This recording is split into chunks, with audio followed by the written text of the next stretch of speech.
याद रखो, जिस मंत्र को हम रोज जपते हैं, एक दिन उसका आचरण खुद ब खुद जीवन में आने लग जाता है। आप ये मत सोचो कि मंत्र जपने से थोड़ी हम बदल रहे हैं, हम तो कब से मंत्र जपते पर थोड़ी बदलते हैं, हमारे तो काम वैसे खराब, हम तो बेईमान वैसे पहले जैसे, गुरु बना के भी हम पहले जैसे लफंगे लुच्चे, हम तो अभी तक सुधरे नहीं महाराज। तो ऐसा मत सोचो, एक दिन यही मंत्र तुम्हें बिल्कुल गंगा पार करेगा, पर समय लग रहा है, समय लग रहा है।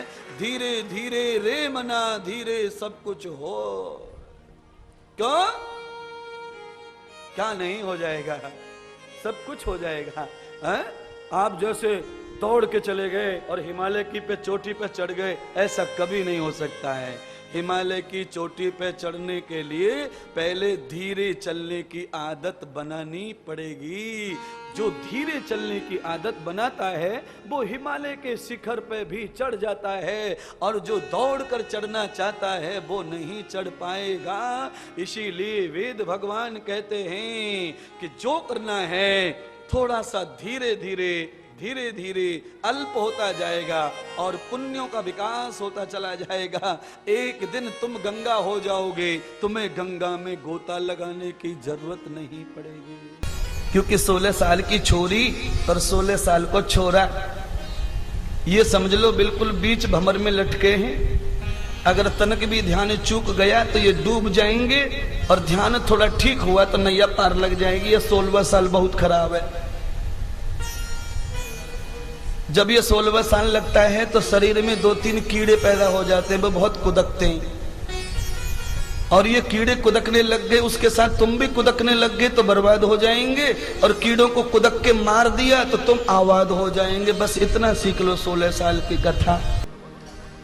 ये तो हम जानते हैं कि अपने बेडरूम में हमने स्पेशल फर्नीचर बनाया है और वो हमारा बेडरूम है, पर कभी कभी हम रेल की सीट पर भी अच्छी से सो लेते हैं। कभी कभी मामा के गांव में भी जाके सो लेते हैं, शादी में जाते हैं टेंट की गद्दी पर भी सो जाते हैं। जैसे टेंट की गद्दी पर नींद आ जाती है, कभी मामा के यहाँ भी नींद आ जाती है, अपना बेडरूम छोड़ के भी नींद आ जाती है, अपने किचन को छोड़ के दूसरी जगह भी पेट भर जाता है। ऐसे सब जगह सब कुछ है। मंदिर जैसा नहीं है, कोई फर्क नहीं पड़ता। अपने घर जैसा खाना नहीं है, समझते। आपके घर जैसी स्वतंत्रता नहीं है, समझते। पर आपकी जरूरत के लिए सब जगह सब कुछ है। ऐसे ही आपकी जरूरत के लिए हर जगह परमात्मा विराजमान है, जो आपके काम आ सकता है। आवश्यकता ये नहीं है कि आप अपने घर से निकलें, फिर मंदिर जाएं, फिर समझें कि अब भगवान को नमस्कार हो गया, अब भाई चलो काम पर। आप जब घर से निकल रहे हैं तभी आप अपने हाथ और सिर झुका लीजिए। और मैं ज्यादा नहीं जानता, घर के सामने जो भी फुलवाड़ियां लगाई हैं, आप उन सबको भगवान मानकर प्रणाम कर लीजिए। ठाकुर जी आपको फुल आशीर्वाद देने वाले हैं। आपकी कृपा से भव पार हो रहा है, करते हो तुम गुरु जी मेरा नाम हो रहा है।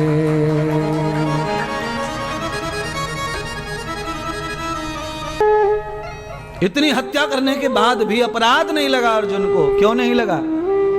उसका एक ही कारण है, वो ये भजन में जो बार बार सुन रहे हैं, आदमी कभी भी कर्तापन अपने हाथ में ना लेवे। जो आदमी अपने कर्तापन को हाथ में ले लेता है वो कर्म के बंधन में फंस जाता है, फिर वो पाप और पुण्य में फंस जाता है। अर्जुन ने जो किया भगवान के इशारे से किया, और भगवान ने कहा तदम पुण्यम गते भूतम पापम अधेन विनश्यति। अगर तेरा पुण्य मेरे लिए है तो तेरे सारे पाप भी मेरे लिए हैं, तू एक भी पाप का भागी नहीं बनेगा।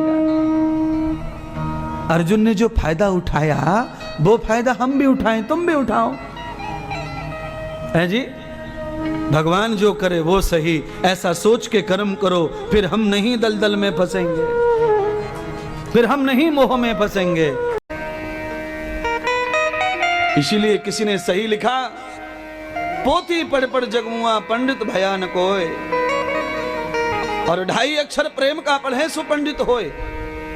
व्यास जी ने कोई पोथी नहीं पढ़ी, 2.5 अक्षर का नाम का जाप किया, सारी कथा सारे भगवान हृदय में प्रकट हो गए। क्यों? वो तो पहले ही अंदर ही होते हैं। भगवान कोई मंदिरों में, मस्जिदों में, गुरुद्वारों में नहीं है। भगवान ने अपना मंदिर स्वयं बनाया है, मानव का चोला, मानव का शरीर, इसमें ही भगवान बैठा, 33 करोड़ देवता बैठे हैं। पर मनुष्य इतना स्वादी हो गया है कि भगवान के मंदिर को तंबाकू, गुटखा, बीड़ी, सिगरेट, अंडा, शराब, जुआ खा खा करके गंदा कर रहा है। जो मन आ रहा है वही खा रहे। ना तो ये मालूम है कि मांस किसका भोजन है, ना ये मालूम है कि अंडा किसका भोजन है। खाए जा रहे और खाली न जाने किसके कहने से खा रहे, कोई पता नहीं है। अरे दादा बहरा गूंगा अंधा था, अकल नहीं थी, दादा ने खा लिया। पर तुम्हें तो अकल है ना, तुम तो MSc करके आए हो ना, तुमने तो BTech किया है ना, तुमने तो BCom किया है। दादा तो अंगूठा से मोहर लगा के बैंक में से लाता था पैसे, पर तुम तो सिग्नेचर मारते हो, फिर तुम कैसे मांस खाते, अंडा खाते हो?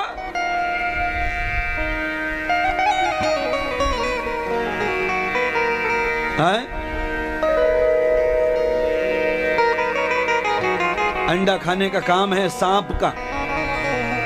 सांप अंडा खाता है जंगल में सभी पक्षियों का, मनुष्य का काम नहीं है ये। और मांस खाने का काम किसका है नहीं कहना चाहता, सब जानते हैं। गाय मर जाए, भैंस मर जाए, बकरी मर जाए, हम अपने खेतों में डाल के आ जाते हैं, उसे कौन खाता है बताओ? कुत्ता है? अरे तुम भी तो मांसाहारी है, बहुत सारे लोग, तुम ही जाके सफा करके आया करो ना। खाम खा पैसा खर्च करते हैं, खरीद के लाते हैं, फिर पकाते हैं, गैस जावे, मसालो जावे, पैसा जावे, देगड़ी खराब होए, भगोने खराब होए, सब खराब होए। अरे बड़े बड़े ज्ञानी हैं सब लोग, कोई तो टीचर है, प्रोफेसर है, स्कूल में बच्चों को पढ़ाता है, शिक्षा देता है। और बोलो अभी टीचर मांस खाएंगे, टीचर तंबाकू खाएंगे तो देश कैसे बदलेगा, कैसे देश बचेगा? सारी दुनिया अपने बच्चों को टीचरों के भरोसे भेजती है स्कूलों में, हैं? अरे हम माँ बाप कम पढ़ रहे, टीचर पढ़ाएगा, लिखाएगा, विद्वान बनाएगा, बड़ा बनाएगा, और टीचर मुंह में हर समय डाल के रखता है।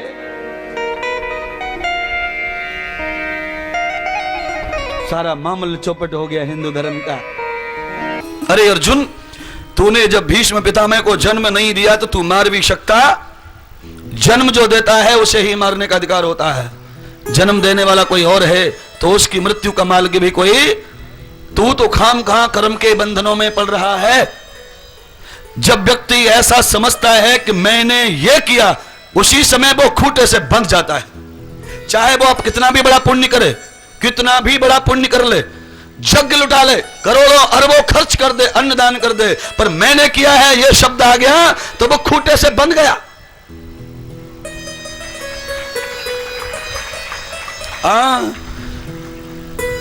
खूंटे से बंधने के लिए रस्सी की जरूरत नहीं है, सोने की जंजीर से भी अगर बंधोगे तो भी बंधे ही रहोगे।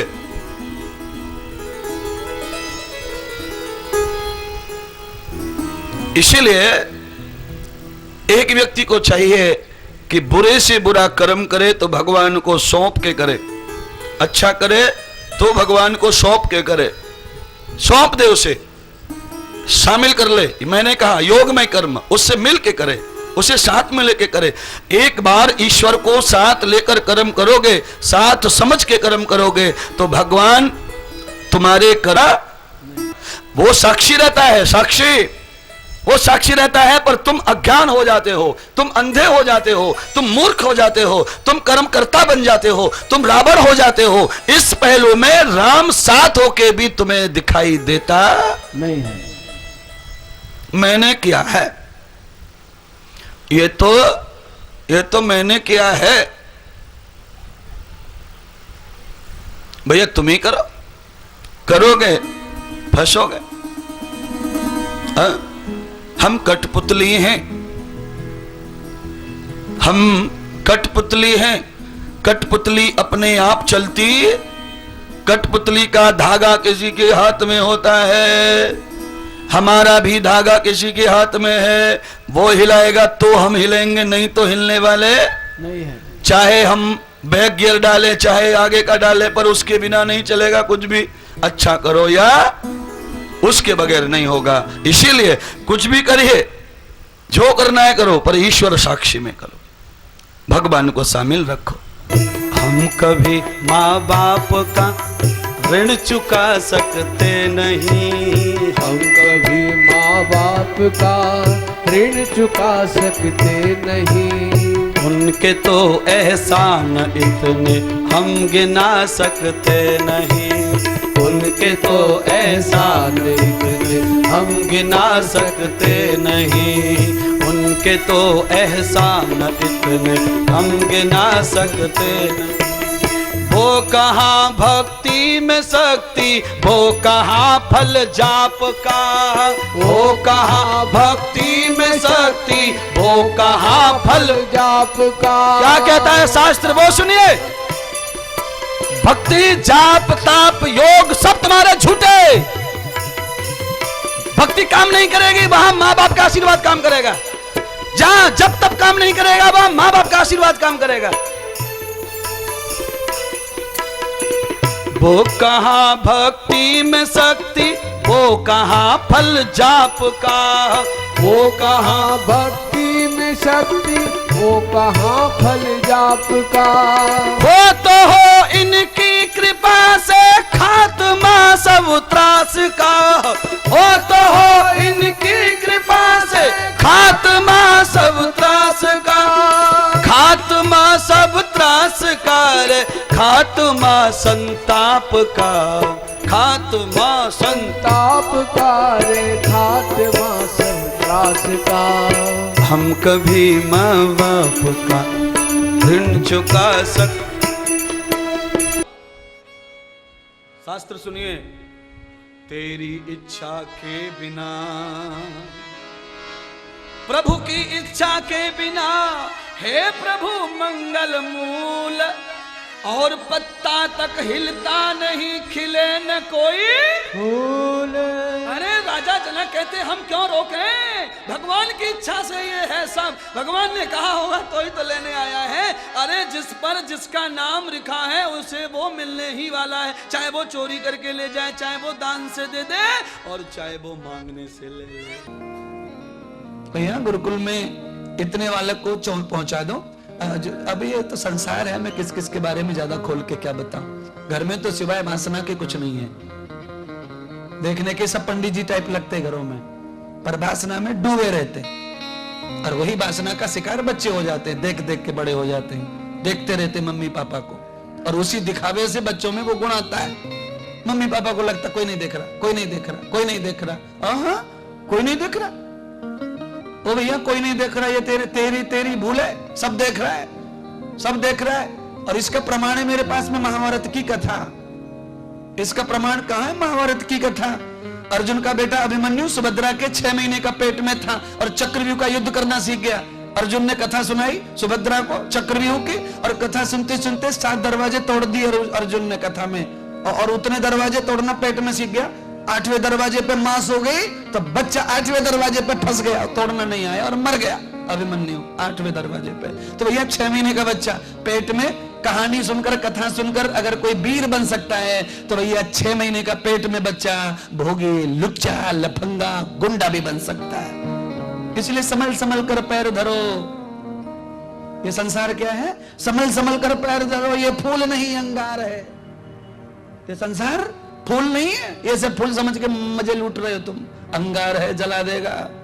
संभल संभल कर पैर धरो, संभल संभल कर पैर रखो, ये फूल नहीं अंगार है, और ना इसका इतवार है, ना इसका इतवार है, ना इसका इतवार है। कैसे विश्वास करें, क्या भरोसा करें किस पे? देखिए संत के सामने एक बार आंसू निकल जाए, आपके गुरु के आगे आप रो जाइए, तो मैं आपको गारंटी के साथ कहता हूं कि आपका कम से कम 70% दुख 5 मिनट में खत्म हो जाएगा। क्यों? आप रोएंगे तो गुरु बिल्कुल बराबर ठिकाने पे पहुंचेगा कि इस आदमी को रोना क्यों आया है। तो गुरु अंदर से पूरा का पूरा तुम्हारा हो के तुम्हें पूछेगा तुम क्यों रो रहे हो। दुख को छुपाकर मत बैठे, दुख को बाहर जाइए, छोड़ दीजिए उसे। और दुख को बाहर निकालने का सबसे बढ़िया विज्ञान है आंखें, आंसू। आंसुओं से दुख जल्दी निकल जाता है। जो लोग दुखी रहते रोते नहीं हैं, लंबे समय तक दुख उन्हें सताता रहता है, लंबे समय तक चिंता उन्हें सताती रहती है। अगर आप किसी गहरे सदमे में चले गए हैं और रोए नहीं हैं, तो व्यक्ति कोमा में जा सकता है। आदमी कोमा में यानी उसकी बुद्धि नष्ट हो सकती है, मस्तिष्क फेल हो सकता है। इसलिए दुख आने पर थोड़ा सा आंसू बहाना ही चाहिए, जिससे कि आदमी मस्तिष्क से विचारों से रिलैक्स हो जाता है। रोए, नारद जी ने चुप किया, ज्यादा रोइए, ज्यादा रोइए। क्यों? कोई पवित्र व्यक्ति आ जाए दुखी आदमी के पास में तो वो दिल भर के रोता है, क्योंकि दुर्जन के सामने रोना तो पशु के आगे बैंड बजाना जैसा है। दुष्ट के सामने रोने से कोई फायदा?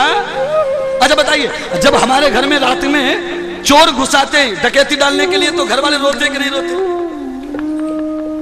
बताओ ना।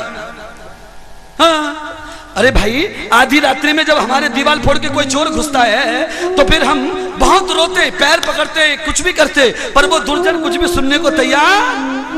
हाँ, इसलिए आंसू भी सज्जन के आगे बहाओ, साधु के आगे बहाओ। हाँ, जहां पे सज्जनता है, जहां आंसू की कीमत है, वहां आंसू बहाइए।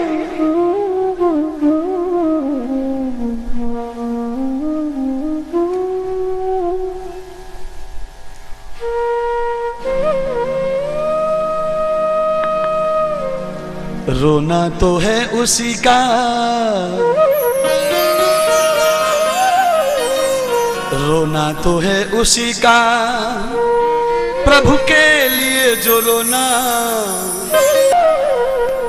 बांके बिहारी के मंदिर में जाओ तो वहां पर करुणा के आंसू निकलना चाहिए, वहां जाकर के करुणा बहाइए। क्यों? करुणा करके जाओगे तो करुणा कर, जिसका नाम दयालु है, करुणा कर है, वो ईश्वर है। जिसके पास करुणा है, जिसके पास आंसू है, आंसू की कीमत वही जानता है जो आंसू बहाता है। जिसे आंसू कभी नहीं आता वो आंसू की कीमत नहीं जानता है।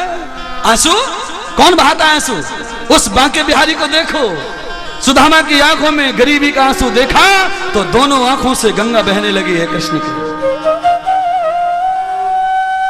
जिनके पास करुणा है, दया है, क्षमा है, शीलता है, रोना है, उनके आगे रोइए, जाइए उनके आगे करुणा करिए, तरस करिए। दुर्जन के सामने मत रोइए। क्यों?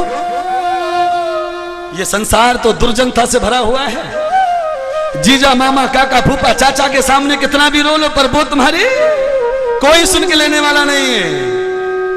बात हिस्से की आई, बंटवारे की आई तो बराबर कोर्ट कचहरी कर लेगा, पर सुन के लेने वाला नहीं है। चाहे भाई हो, चाहे बाप हो, चाहे बेटा हो।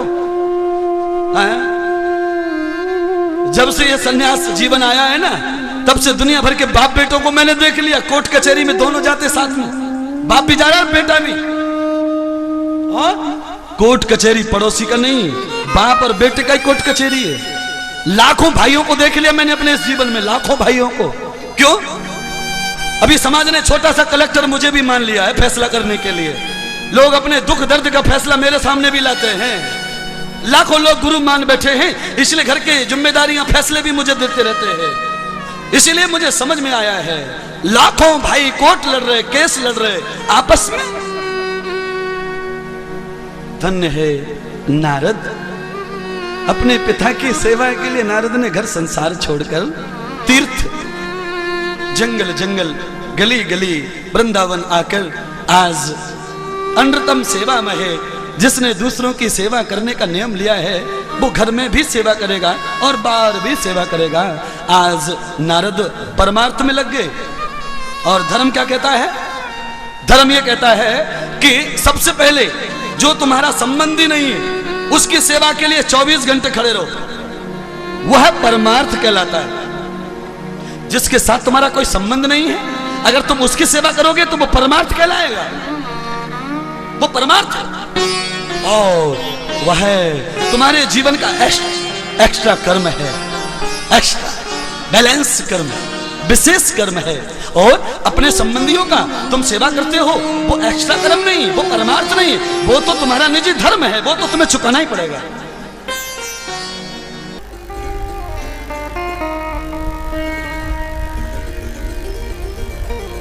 इसीलिए समय बहुत थोड़ा है अपने पास में। उतने समय में नाम कमाना है, धन कमाना है, कीर्ति भी कमानी है, पुण्य कमाना है और मानव के जीवन को सार्थक करना है। इतना सब काम करना है, बहुत कम समय है। और देखिए, जिसकी भी नैया ज्यादा डामाडोल हो रही हो, वो जरूर इंद्रदेव जी के पास आओ।